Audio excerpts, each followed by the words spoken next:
get caught taking steroids. Right. I believe they have no place in this sport. That said, Derek Brunson was talking some shit about me fighting George St. Pierre recently, so I was like, well, I hope fucking Machida knocks him out. I hope he karate kicks him in the face. Obviously, that's not the way it went down. And realistically, when I was watching it last night, I wasn't sure which way I wanted it to go. I mean, to be honest, may the best man win. And that turned out to be Derek Brunson. I mean, Brunson was doing what he does. He's very, very haphazard in the way he fights. He rushes forward, he chases after his opponents, and he swings like a madman. Now, if he connects with you got problems because he's a big, strong, powerful guy. But Robert Whittaker, for example, saw him coming in and boom. Robert Whittaker knocked him out, right? If I'm not mistaken, I think so. Yeah, he did. Yeah. So anyway, he's not the most pretty, it's not technical, but he's a big, powerful dude.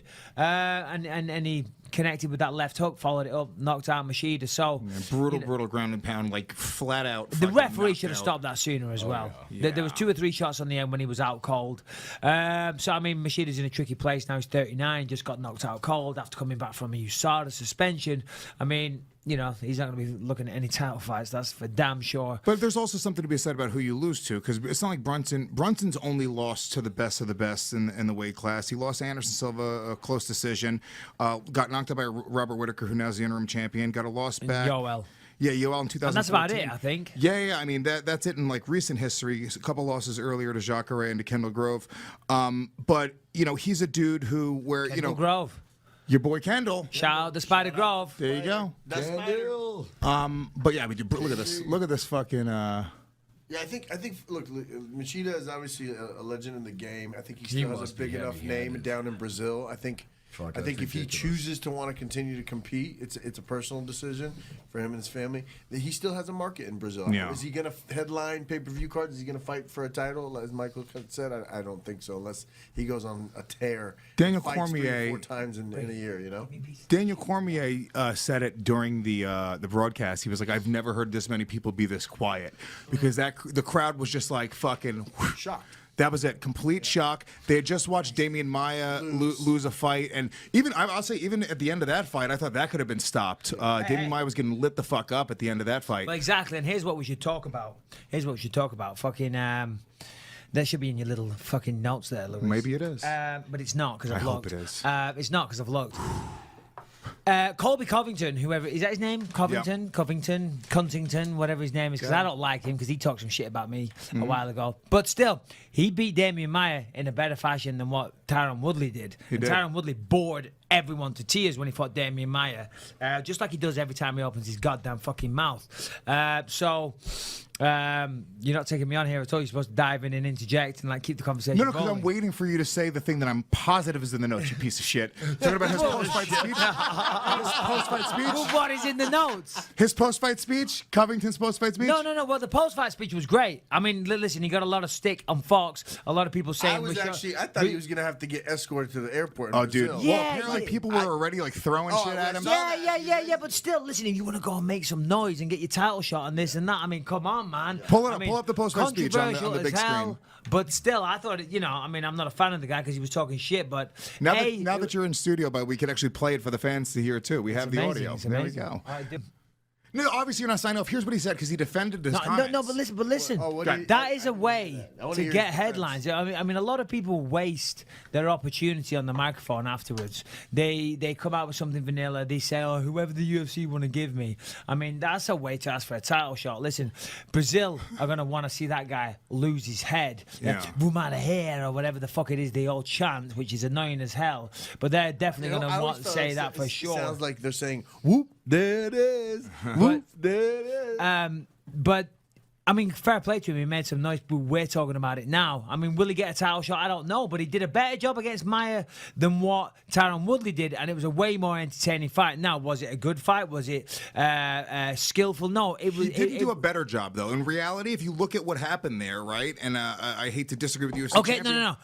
He had a way more entertaining fight. And more entertaining, yes. Tyron walked out without really being touched. Tyron but He didn't lost get the taken GSP down fight. either. He didn't get taken down either, which Woodley made a big thing out of. Oh man, I defended 21 takedowns, man. Right? So did Coby Covington. Yeah. Coby Covington's inappropriate insults towards Brazil under review by the UFC's code. Oh, come on. Who cares? Well, you can't. Listen. How did he defend his? He defended it by saying, he's like, look, dude, I'm trying to sell a fight. These people are threatening my life, throwing bottles at my head, telling me they want me to fucking die. He was like, I'm going out when a microphone's in my face and a camera's on me, selling the next fight. He was like, this is what I'm supposed to do. He actually made a great point. Listen. No. The UFC code of conduct there, I don't see how that can come into effect. You and I both know that. No, I know, but still, you're allowed your opinion. You can say this. I think Brazil's a dump. Right, but I think that you all suck. But right? Listen. By the way, I'm being Coby Covington there. You can say that. While you're in Brazil representing the UFC, he didn't say I think. While you're in Brazil representing the UFC, he called them animals. They have a right to say how they want you to represent them or not. I mean, that's a fair position. But hey, because he's right. He's right. Because they are threatening his life. They are throwing shit at him. So I can understand feeling hostile and talking shit. But this is just for the sake of debate and for the sake of the argument. But he's not doing anything wrong. He's allowed to say, listen, I didn't have... In essence, what he's saying is, I haven't had a good time here. You haven't been very welcoming of me. That's not what he said. And you can all go fuck yourself. Animals. I don't know how That's a translation. I don't know how he Yeah, you're good translation. No, but that's what it is. Through the Michael Bisping translator. I've had a very unpleasant time. It's very unpleasant. If you go through the count's translator, it's fucking go fuck yourself. I hope your mother dies. Is I would rather not eat at this restaurant again. You have to understand. There's a translation there. But listen. But all right, words to that effect. Was it choice language? Was it a little stronger? Yeah, for sure. But realistically, I mean, what did the UFC want? Did they want a bunch of drones that's just going to go out there and have no personality? I mean, this is the real world. I mean, people that fight like we do, you're going to get certain people. You're going to get people from every level of society. And Coby Covington, obviously, is I'm not trying to big him up. I'm not saying it's good or bad, but obviously he's a rough bastard. He's obviously someone that maybe if shit goes down for real, and you might want in your corner. And if you want people to step into a cage and fight for a living and fight their ass off, that's the type of person you're gonna get. So you can't you gotta take the rough with the smooth. Yeah, I think. Right. Yeah, Audie, you're a manager. Coby Covington's your client. He fucking goes out and says that. Does your head explode? And go, oh fuck, dude. Here we go. I think you definitely go into because you want a Reebok sponsorship. And that's not going to get you those things. And also, I mean, if you have Brazilian. By the way, I wasn't condoning what he said. I wasn't condoning it for the sake of debate. No, we all have it on recording, Mike. We all know what you said. We heard the Bisping translation. But if he's my client, you go into crisis management mode. You're concerned not only about his own image, you're concerned about a potential kind of violation that the UFC may try to bring against him for code of conduct violations.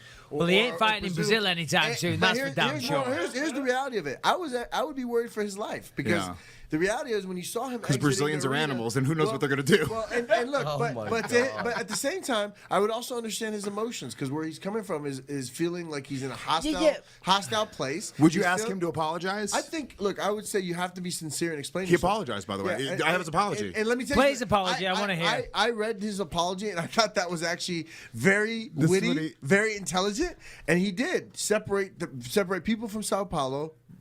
This is what Coby says. That was host between them and filthy animals. But I went to work last week. I was screamed at, spit at, assaulted with water bottles and other objects by an angry mob, and serenaded by 10,000 voices yelling, "You are going to die." My employer had to place security at my hotel room to protect me.